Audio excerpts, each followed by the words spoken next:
Hey everyone, Natsuki here, and today we are analyzing Skibidi Nexus Episode 9. But before we start, we are not analyzing the original Episode 9 anymore. Foggy recently dropped the full Season 3, and with it he completely reworked Episode 9. The original version was around 2 minutes long, but now it is about 4 minutes, basically double the length. And honestly, I am really glad he took the time to revisit this episode, because it feels much more complete now. So let's get right into it. The episode starts exactly like the original version, with us in the POV of Large Speaker Woman. A toilet teleports into the area, while a helicopter toilet carrying a rocket flies toward us. The toilet throws the rocket, but Large Speaker Woman immediately counters with a sound wave, sending the rocket right back and destroying the helicopter toilet. Not long after that, another helicopter toilet appears from behind a mountain. This guy really thinks he is the main character. He comes flying in while doing flips with his rocket launcher, probably thinking he is about to farm some aura.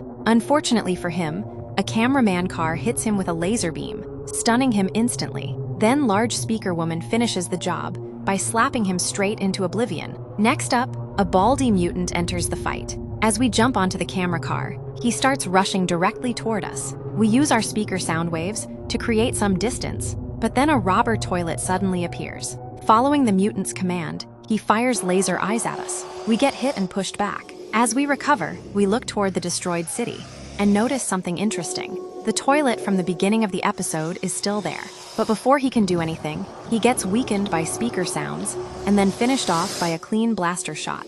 And that's when he arrives, Titan Speakerman. And not just Titan Speakerman 1.0, this is Titan Speakerman 1.5. He is fully repaired, has 2 cannons instead of 1, and immediately feels much stronger than before. His entrance alone changes the atmosphere of the battle. But then another familiar face appears, the Demon Toilet. And honestly, this guy looks like he just walked out of a funeral hosted inside a sun. His design is burned, dark, and creepy.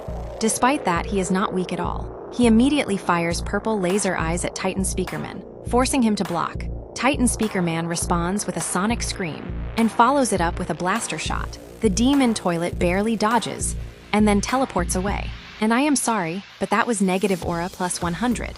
Bro appears, challenges Titan Speakerman, gets hit once, and immediately runs away. That is not how you beat the allegations. Unfortunately, Titan Speakerman cannot follow, because Mafia Toilet arrives to distract him. Meanwhile, Large Speaker Woman flies away, but before we can see where she is going, an Astro Carrier suddenly appears behind us. And this thing is huge. Before we see what happens next, the POV switches again. Now we are Large TV Man.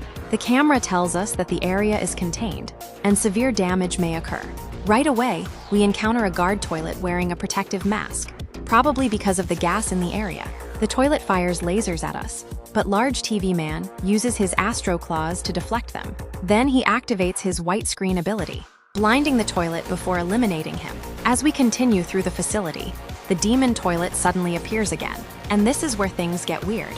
Earlier, he looked almost Titan-sized. Now he is much smaller. There has to be something going on here. Either the giant version was not actually him, or this character has some kind of special ability that we do not understand yet. The Demon Toilet attacks again, firing lasers at us. Large TV Man absorbs the energy using his Astro Claw and launches an energy orb back at him. But then the Demon Toilet uses a sonic scream to reflect the orb and sends it back. The attack actually hits Large TV Man, and before we can react, the Demon Toilet disappears again. Then a Kamikaze Toilet attacks and throws us back even further. As we move through the area, we encounter the Demon Toilet one last time. This time, Large TV Man grabs him by the horns and activates his red screen. It looks like the fight is finally over.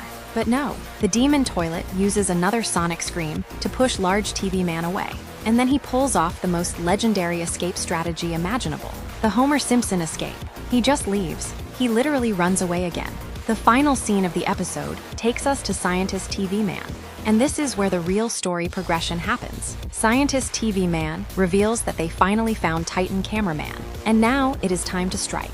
That line alone sets up what could become one of the biggest episodes in the series. The Alliance finally knows where Titan Cameraman is being held. And after everything that happened since Episode 6, a rescue mission is definitely coming. Overall, I really enjoyed this reworked version. The original Episode 9 was good, but this version feels much more complete. The extra scenes make the pacing better, give characters more screen time, and make the setup for episode 10 much stronger. Now for my theory, I think episode 10 is going to focus heavily on rescuing Titan Cameraman. We already know the Alliance has his location, and with Titan Speakerman 1.5 back in action, they finally have the firepower to attempt a rescue. I also think Large Speaker Woman and Large TV Man will play major roles in the mission.